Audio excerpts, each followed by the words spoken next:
There we go. Hello! Hi. Hey, look at you got a branded t-shirt. What are them? But my camera's too low for me to see, anyone to see it. Well, I've got a list of questions that Lee's helpfully sent me back because I couldn't remember it or find it. And the first bit is introduction and your name and the company you work for. I'm not sure who the company you work for is.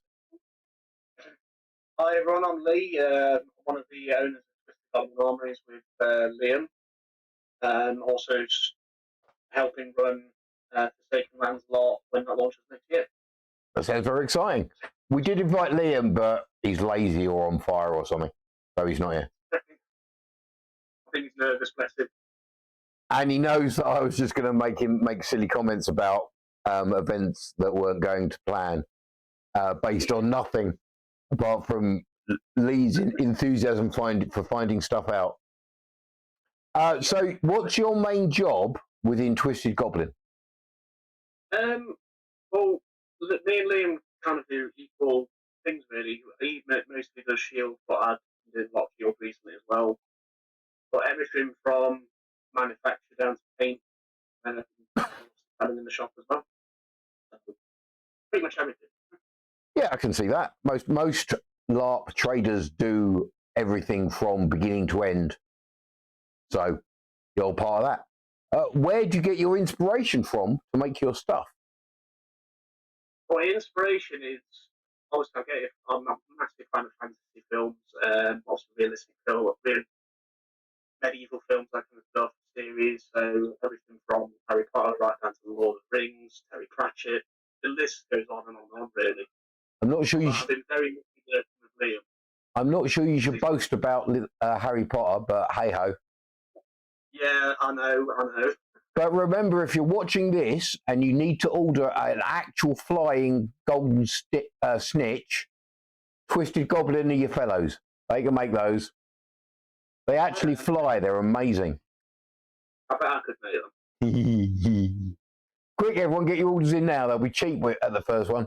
Might take a while, though. Who taught you to make things? Well, it was a combination of people. Before Twisted Goblin Armories, me and my friend Mike were doing a company called TK Armories. Mostly for relay texting, doing the odd commission. There's mainly really. But from then I started talking to a lot of the traders like Simon Medlock, Mike from Light Armories, even Simon Morgan from Eldritch, and I was amazed at all the tips they used to give us and general help of actually getting a new LARP company started. And it's pretty much got us off the ground and got us into where we are today. I think most traders are pretty encouraging to others, because a lot of the ones you've listed are sort of what I would think of as the old school of LARPers and LARP traders, and I would certainly think of you as the new generation of traders. Without any disrespect, I just think that we're all getting old. I completely agree with you. I mean, obviously, some of the techniques we've got are different. We've developed some of our own techniques, but obviously the old school, like Medlock, etc., even the likes of Kichi, we've learned so much from them, from repairing the weapons, from the extra builders. It has been incredible over the years. You can't see this, but people have actually messaged the chat window, which is very, very exciting. They're saying hello to the Twisted Gobbos. There's only one of him. He's only a Twisted Goblin. Can't see it. That's Dead. Can you see chat? The chat on my computer is very small. That was Dead Pugsy though, saying, and Heavy Walt RPG, I think. Yeah. Says evening, folks. And there's lots of hearts again from Dead Pugsy. Hi, Dead Pugsy. Oh, Dead Spuddy. Dead Spuddy. Sorry, Dead Spuddy. That's right. Heavyweight Gaming is obviously 80 Weight and Eddie, who, when I mentioned earlier we're doing Forsaken Lands LARP, we're going to be running in conjunction with them. Cool. Have you got plans on whereabouts you're running it, or how often, or for how many people, or what? We're doing our first event, obviously announced the dates, but we're hoping beginning of next year, early spring. Get this right, everyone. LARPCon TV has a scoop. You will not have heard this before. They're starting a game. There we are. Exciting. But I'm looking forward to it, and I know AD and Eddie, the plot they write, especially for their own things, the tabletop, and generally plot for other systems has been incredible, and I'm really looking forward to working with them.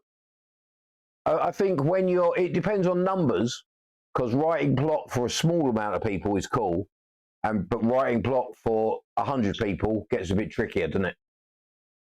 Yeah, and essentially we want it to be a very immersive game, so we've been in like a mini fest, so maybe up to 70 players and however many monsters spent 40, so it's going to be a nice and immersive game. It's going to be very different to what LARP has seen throughout the years. Well, you see, the only problem with that is when you say immersive, I kind of get what you mean, and I understand, and that's a good thing, but it does make me think it's going to be underwater. Which we tried to run an underwater escape room at LARPCon in the swimming pool at the leisure centre, and they got a little bit scared about that idea. I mean, we even had a fully qualified scuba diving instructor to run it, but no, they were a bit scared. I bet health and safety were going mad at you. Well, health and safety is what it is, isn't it? I wrote a risk assessment, and then somebody dropped a bottle off a very high set of seats, which I hadn't anticipated at all. But there we are. These things are sent to surprise us. Where are we up to? So you're sort of self-taught amongst chatting to other people, yeah? In a fashion, yeah. Mike Nightingale, who used to run TKR moves with, showed me the basics. Unfortunately, with his real job at the time, he was far too busy. He was an engineer and he's done some crazy stuff, so I couldn't work it on my own. So then me and Liam just become armies. Are you saying that in some way that this isn't a proper job and this is just pretend? It is now. Back then, it was more for paying for the events and a bit of pocket money and beer money. Well, yeah, that's our next question, really. How long you've been making stuff and in what sort of capacity? So I'm guessing when you started it, you're making stuff just to get some money for beer and go to events and whatever. Yeah, definitely. How long were you doing that for before you took the plunge? And I was doing that for roughly 3 years, and again, it was mostly relay texting, doing the odd commission. But I was doing that 2 to 3 years, maybe. if anyone is watching, a good question that I often see on the internet and encounter in person is, where can I get my weapon repaired? And the main answer to that is whoever made it, because no one else really wants to repair your stuff, particularly if they didn't make it. They don't know how it's made. So once they started trying to repair it, it could be that it's held together with blue tack and they are actually doing a complete rebuild. But Lee has unwittingly admitted that take your repairs to Twisted Goblin Armory. See, I generally find one maker that is willing to repair things, and when anyone asks me, I just send people wholesale to them until they ask me to stop. And Lee hasn't asked me yet, so for the next 10 or 15 minutes, get your repairs into him. I don't mind. Obviously, a lot of the other traders do send a lot of work to us to say, I'll get the Goblin to repair it, because a lot of the time it is hard work, but we do not challenge. Well, people aren't really prepared that fixing a weapon is basically more work than making a new one. And what they generally want is to get the weapon repaired, either because it's got sentimental value, in which case they should just put it on their wall and save it forever, or because they want to get it repaired because it would be cheaper than buying a new sword. And quite often it's done by the people who make it, generally as a sort of service for, thank you to the customer, and for some people who will repair it. But I reckon Lee ends up putting in a load more work than people end up paying for. Yeah, I'd agree with you. And a lot of the times when people say it's sentimental, I've got one we're working on at the moment that I want it to be good because for the the person, Lauren Trust, who was for, passed away a few years ago, and they want us to do it, homage to him, and stuff like that really do make me happy, that people trust us with that kind of work. That's really glorious, a really, really nice thought. Although, when you first said it, because I'm slightly mean-spirited and a bit cynical, and you said they passed away 3 years ago, all I could think of was it took you your time to repair it, didn't it? No, not that. It is more. I do enjoy doing the repairs for sentiment when they're very sentimental, a particular sword, shield, etc. Because that's what drives me in a way. It is when somebody turns up with a rod with a handle on it and some foam loosely dangling and says, "Can you repair this, please?" No, look, it's dead. I don't know how it got into that condition. Who were you hitting it with to make it that bad? Really, what did they do to you? What did they say about your parents? All right, so how long have you been? Oh, how long have you been making stuff professionally? That'll be the next bit of the question. That question I said to Liam earlier. So, well, I'm still a bit. I still think to myself, am I a professional? He really is. He's got a stall and a T-shirt with his company's name on it.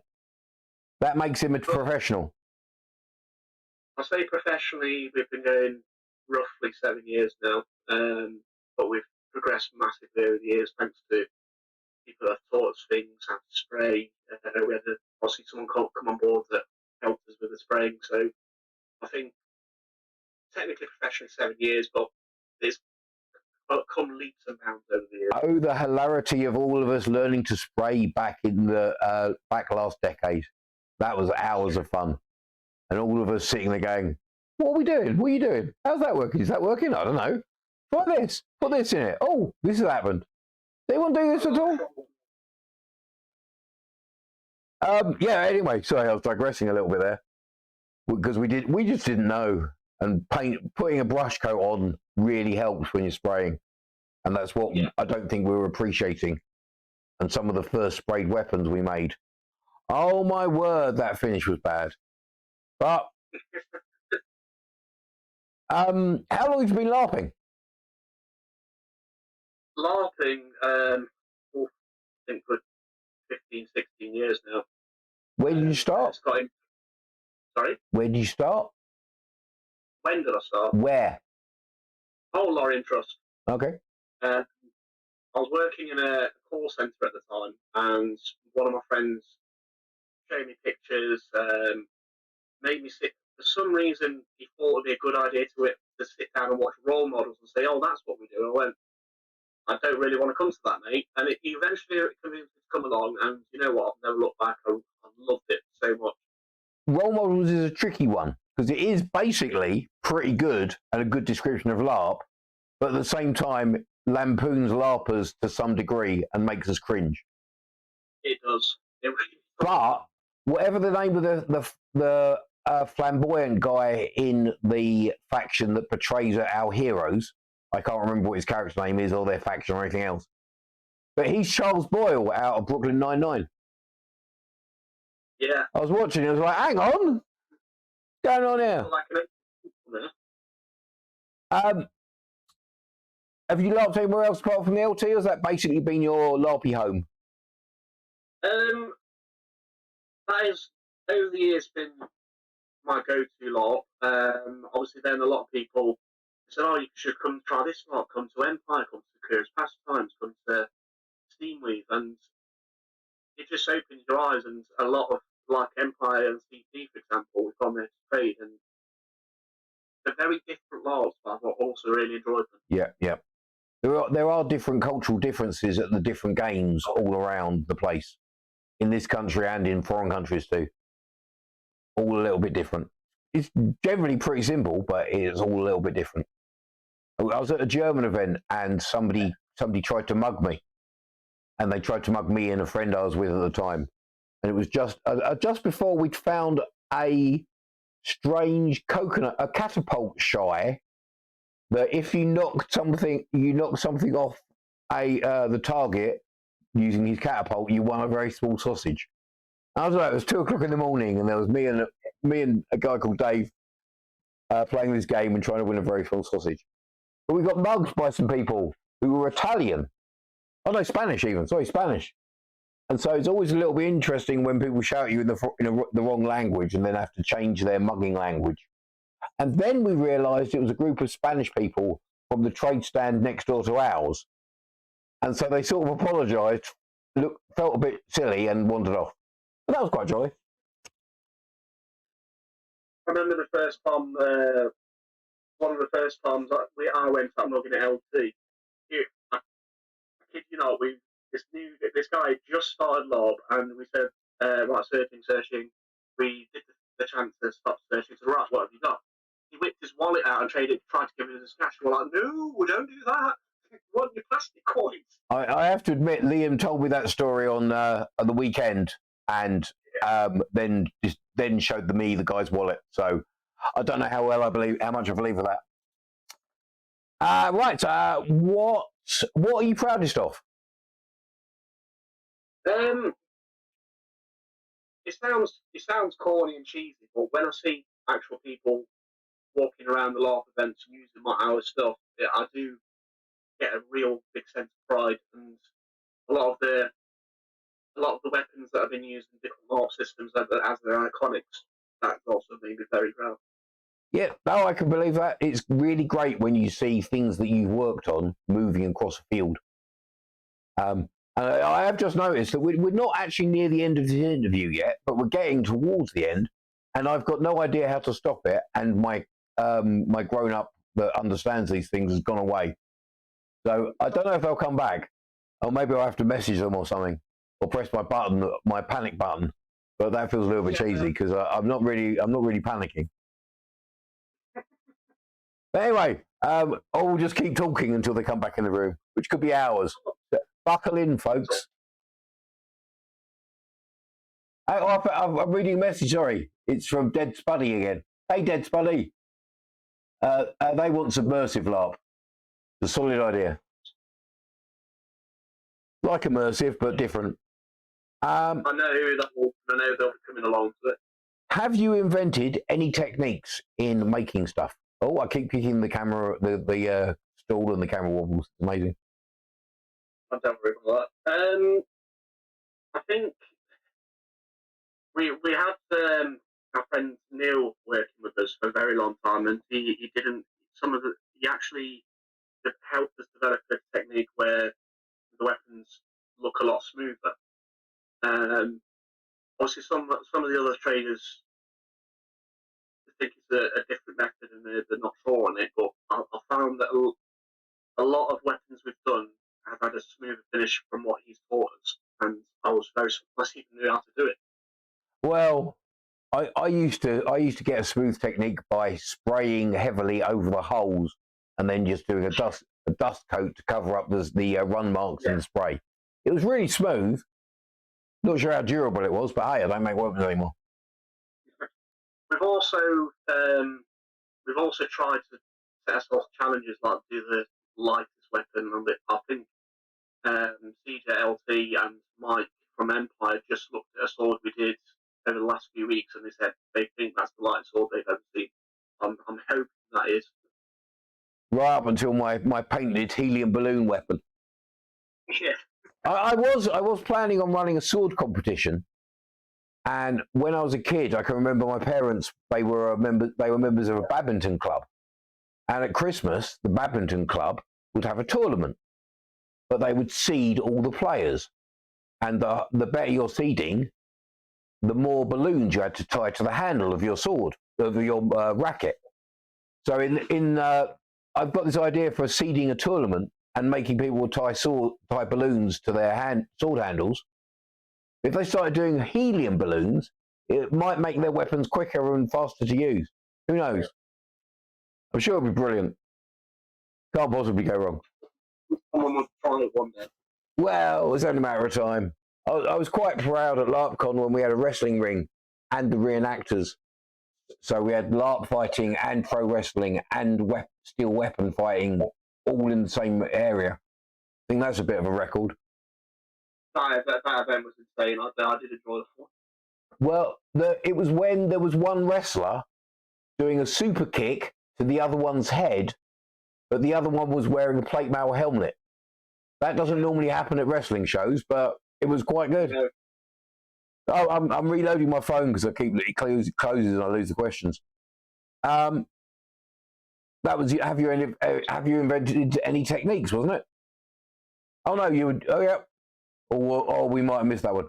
There might be some techniques. Rewind this and listen. I was lost. What do you dislike most about the job? I'd say the chemicals we also have to look at, like Isoflex and Alpha Glue. You read some of the warnings on the back of them, and you're like, right, suit up, mask up. And obviously, during the early stages, a lot of manufacturers will say the same. They didn't do that. And obviously now looking at the warnings that are mandatory on the tins, etc., you think, wow, I wish I didn't Isoflex that sort in my living room. Well, indeed, I was latexing weapons and making weapons for a good 2 or 3 years before the COSH reports for the substances we were using actually turned up at the workplace. And that was just because we had somebody new work there and he went, hang on, I want the COSH reports for untouching that. And so the COSH reports turned up. It's interesting getting someone to come and do the COSH reports, and they're like, right, where's your eyewash station? Where's your mask? You're like, well, that's there. And they're like, oh, right. I wasn't expecting it, because they know me. I wasn't expecting you to actually have that already. Well, I run a wrestling show that got accused of all sorts of nonsense and bad behaviour and the like, and being uninsured.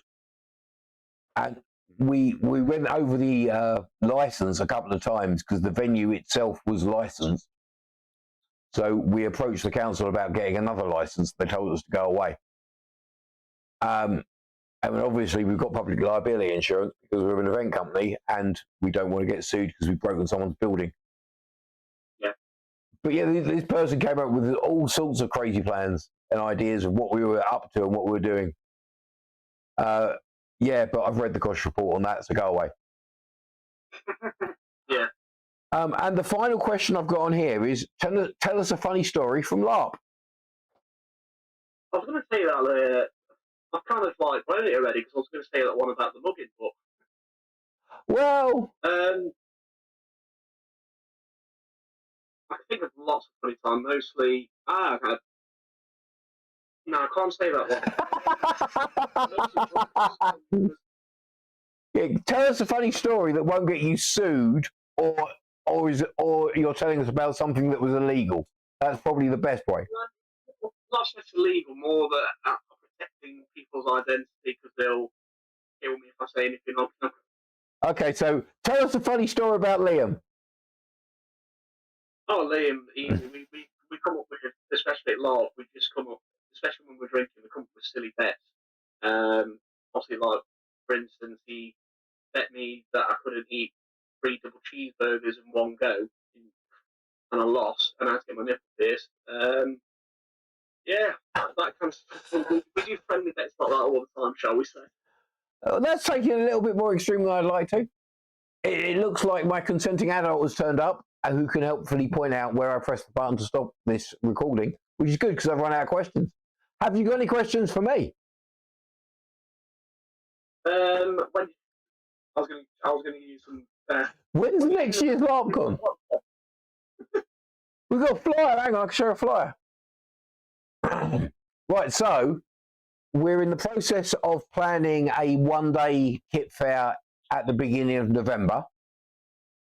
But the venue is being a little lackadaisical in their response to us, so I'm not quite sure what's going on. But we have got booked. Where's the camera? There we go.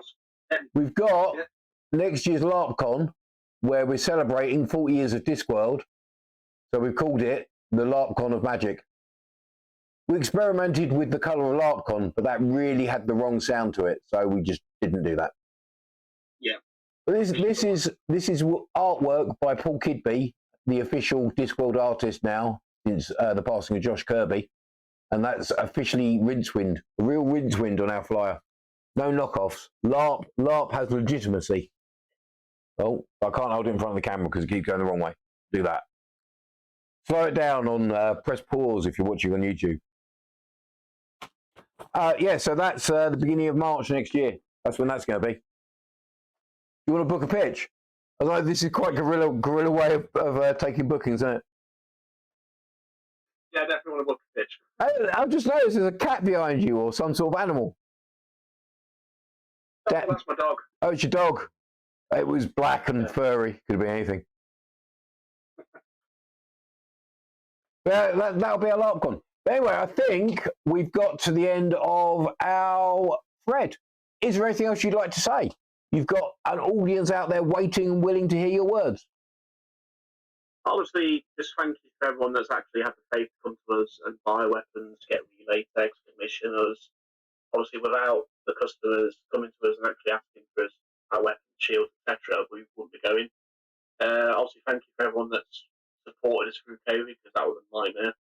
And obviously, stay tuned for the announcement of Taken LARP being launched. Indeed. Promoters' pitches will probably be available at LARPCon too. Yes. Obviously, you forgot to say thank you, Ian, for being brilliant and running this fabulous stream that you've had me on, and for running LARPCon and single-handedly rejuvenating LARP last year when there was lockdown and very little events. But we'll take... The 8 shows you did, Ian, I'll actually pick you up here, saved a lot of traders behind, because a lot of us were running on fumes. Well, indeed. It was good that everyone got out there and got to sell things, and it was good that the players, the LARPers, got to go out and just see LARP stuff and relax and be outdoors and chat to their friends and say, hey, look at my new sword, and hey, look, it's that bloke that cheats on his hits, and all that sort of nonsense. But yeah, it was lovely to run that. But I don't think we have to run outdoor kit fairs in the immediate future, because we ran it in lieu of there actually being real LARP events. And I'm not going. I am no fool that thinks our events are more important than actual LARP events. Ours are supplemental to them. So, if now LARP is sort of more back in the field and up and running, I can't see us looking to run an outdoor kit fair again anytime soon, unless there's a massive demand for it or something, because I don't think there will be. We'll just all be in the field chilling out and having fun and getting drunk. Although my outdoor kit fair had better toilets than most people. I did enjoy the kit fairs and LARPCon, so I'm looking forward to the next LARPCon and the one in November. But apart from that, you can check out Heavyweight Gaming and Twisted Golden Armors for the Forsaken Man's LARP. More to come to.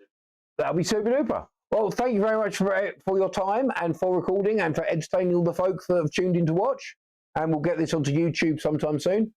Remember, if you're watching, to subscribe or whatever it is you do, or like us on YouTube and give us a thumbs up.